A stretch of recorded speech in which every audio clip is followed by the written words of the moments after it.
Hello, friends. Something happened this year that most Americans have not heard about yet. Not because it was hidden exactly, but because it was buried. Buried under budget negotiations, buried under political noise, buried under headlines about things that felt more urgent in the moment. But what quietly took effect in 2026 is going to hit millions of seniors harder than almost anything that has happened to retirement in the last 2 decades. A major benefit that seniors have relied on, planned around, and in many cases built their entire retirement budget on top of, has been structurally changed. And for a large portion of the people watching this right now, that change means less money coming in every single month for the rest of your life. Today, I am going to tell you exactly what changed, who it affects, how much it is going to cost the average senior in real dollar terms, and what you can still do right now to protect yourself, because there are still moves available. There are still ways to limit the damage, but the window to act is not wide open forever, and every month you wait is another month of money you cannot get back. Before we get into it, subscribe to this channel right now and turn on the bell notification. What I am about to walk you through is the kind of information that changes what you do this week, not just what you think about. The people subscribed here got this information early. If you are new, subscribe now so it never happens again. Let's get into it. To understand what changed in 2026, you need to understand what existed before it. For years, the federal benefit structure for seniors included a layer of protections and supplemental programs that were designed specifically to close the gap between what Social Security pays and what retirement actually costs. Programs like the Medicare Savings Program, the Extra Help Prescription Subsidy, and various state-level benefit bridges were not luxuries. They were not charity. They were the structural connective tissue holding together retirement finances for tens of millions of Americans who did everything right, worked for decades, paid into the system, and still found that Social Security alone was not going to be enough. And for a long time, those programs held. They were not perfect. They were not always easy to access. The paperwork was frustrating, the eligibility rules were confusing, and the coordination between federal and state programs was a bureaucratic mess. But they worked. They paid Part B premiums. They covered prescription costs. They filled in the corners of a retirement budget that Social Security was never designed to fill on its own. That is what changed in 2026. The benefit access points that millions of seniors depended on have been restructured in ways that are going to reduce the monthly income available to a significant portion of the retired population. And the people who are going to feel it the hardest are not the wealthy. They are not the people with pension income and investment portfolios and paid-off houses in the right zip codes. The people who are going to feel this the hardest are the people who are already walking the financial tightrope, the people for whom a $200 change in monthly income is not an inconvenience, it is a crisis. Now let me give you the specific numbers because this is where the reality of what happened in 2026 becomes impossible to ignore. A study released this year by CareScout Analytics, one of the country's largest long-term care research networks, put hard dollar figures on the retirement shortfall crisis that was already building before this year's policy changes made it worse. The headline finding from that study is this: the average 65-year-old American is projected to face a $19,000 shortfall over the course of their retirement. That is the gap between what they are likely to receive from Social Security, their savings, and their investments combined, and what they are actually going to spend before they die. In 41 states and Washington, D.C., seniors are expected to run out of money before they run out of life. Only 9 states in the entire country leave the average retiree with a financial surplus. 9 out of 50. Think about what that means. In 82% of American states, the average senior, not the unlucky senior, not the irresponsible senior, the average senior is projected to spend more in retirement than they will ever have coming in. And that study was measuring the situation before the 2026 rule changes took effect. Before the benefit access that was quietly restructured this year was factored into the calculations. The shortfall numbers you are about to hear are the floor, not the ceiling. California follows at number 3 with a $395,000 gap. $943,000 coming in, $1.34 million going out. Alaska ranks 4th at $350,000 in the red, and New Mexico rounds out the bottom 5 with a $277,000 shortfall. Louisiana, Arkansas, and Rhode Island are not far behind. And the situation extends well beyond just those 5 states. The study found that retirees face projected shortfalls in Massachusetts, Arizona, Mississippi, Oklahoma, Alabama, South Carolina, Nevada, Missouri, West Virginia, Ohio, Oregon, North Carolina, Texas, Connecticut, Wisconsin, Delaware, Indiana, Georgia, Hawaii, and more. If your state is not on the 9-state surplus list, the data says your retirement savings are statistically projected to run out before your retirement ends. That is the reality this study documents.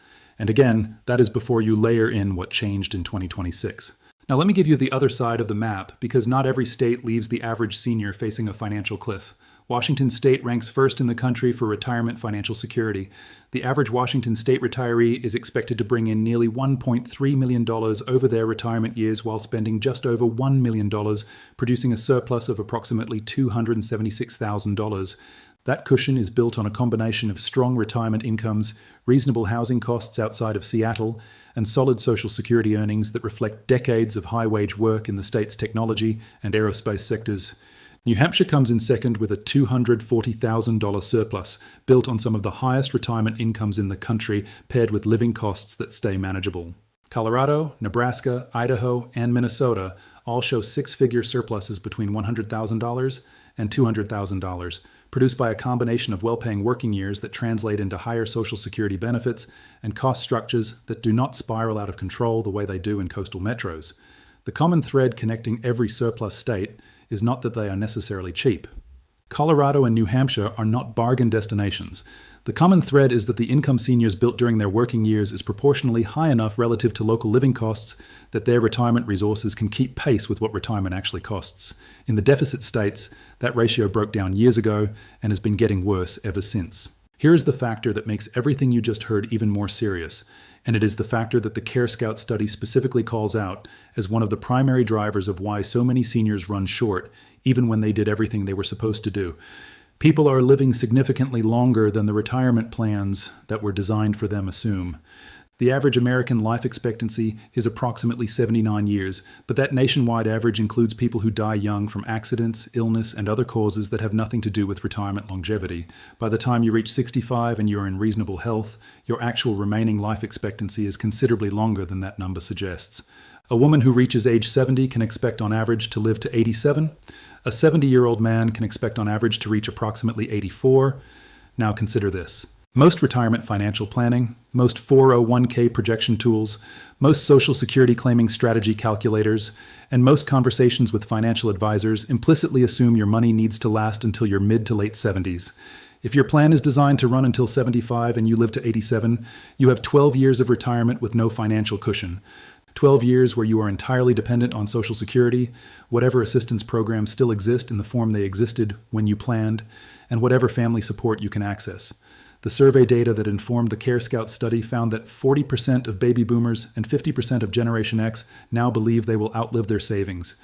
What is striking about that number is not just how large it is. What is striking is that the study's own projections suggest those people are right to worry. The math supports the fear. Run that math at $6,000 a month for 3 years, and you are looking at $216,000 in expenses that your Medicare card will not pay, that your retirement projections almost certainly did not account for, and that the 2026 benefit restructuring has made even harder to offset through supplemental program support. This is the part of retirement planning that tends to feel theoretical until it is suddenly and completely real, and by that point the options available to you have narrowed significantly. Now let's talk about what you can actually do, because that is why you watch this channel. Information without action is just anxiety, and that is not what this is for. The first and most immediately actionable step, regardless of which state you live in, is to conduct a complete audit of every benefit you are currently entitled to receive and verify that you are actually receiving it. The Care Scout study's shortfall calculations are based on average Social Security income, average savings, and average investment returns. But the income side of that equation can be improved right now without moving, without changing your spending habits, and without making any risky financial decisions. If you are not enrolled in a Medicare savings program that covers your Part B premium, you may be giving back $174.70 per month that you are legally entitled to keep. If you have not reviewed your Social Security earnings record for reporting errors from earlier decades in your career, you may be receiving a permanently reduced benefit based on wages that were never correctly attributed to your record. If you have never filed for your county's senior property tax exemption, you may be overpaying your property taxes by hundreds or thousands of dollars every single year. These are not hypothetical improvements. These are existing programs with existing funding that are underutilized specifically because the enrollment process is confusing and no one walks you through it automatically. The system does not call you. You have to find it. The third step applies most directly to people who are in one of the high deficit states and who still have some flexibility in where they live. The geographic reality of retirement finances in this country is not a minor variable. The gap in this study between the worst state and the best state is $747,000 over a 20-year retirement. $747,000. A couple currently renting in New York City or Los Angeles or any other high-cost metro who relocates to a surplus state or even a moderate-cost environment within a deficit state is not making a small lifestyle adjustment. They are potentially transforming their entire retirement trajectory by 6 figures. That is not the right move for everyone. For some people, proximity to family, access to specific medical care, community roots that go back decades, these things outweigh the financial math, and that is a completely legitimate and understandable choice. And the fourth step, which has become more urgent in 2026 than it has ever been before, is to understand what the new rules actually mean for your specific situation. Because the changes that took effect this year do not hit everyone the same way. They are not uniform. They depend on your income level, your state of residence, the specific programs you were enrolled in or eligible for, and the timing of when changes were implemented in your state versus the federal baseline. That means there are people watching this right now who are affected severely by what changed in 2026. And there are people watching this who may have more protection than they realize if they are enrolled in the right combination of programs. The only way to know which category you are in is to find out, not to assume, not to hope. To actually find out, which means contacting your state health insurance assistance program, your local area agency on aging, or a benefits counselor who specializes specifically in senior federal and state benefit coordination. These resources exist, they are free, and in 2026, using them is not optional if you want to protect what you have built. So here's the full picture. The average 65-year-old American faces a projected $19,000 retirement shortfall according to the CareScout Analytics study. Seniors in 41 states and Washington, D.C. are projected to spend more in retirement than they will ever receive. The worst states are New York at $471,000 in the red, D.C. at $432,000, California at $395,000, Alaska at $350,000, and New Mexico at $277,000. The best states are Washington at a $276,000 surplus, New Hampshire at $240,000, and Colorado, Nebraska, Idaho, and Minnesota with 6-figure cushions. Women who reach 70 should plan their finances to last to 87 or beyond. Most retirement plans do not account for that longevity. Long-term care is the single largest unplanned expense most retirees will face, and Medicare does not cover it. And the 2026 benefit restructuring has made an already difficult situation harder for the millions of seniors who are relying on supplemental program support to close the gap between what Social Security pays and what retirement actually costs. The most important thing you can do today, the thing with the most direct impact on your financial situation right now, is to verify that you are receiving every benefit you are legally entitled to before you spend another month without it. Subscribe. Share this with someone you know who is retired or approaching retirement, because this is the information they need and the window to act on it does not stay open forever.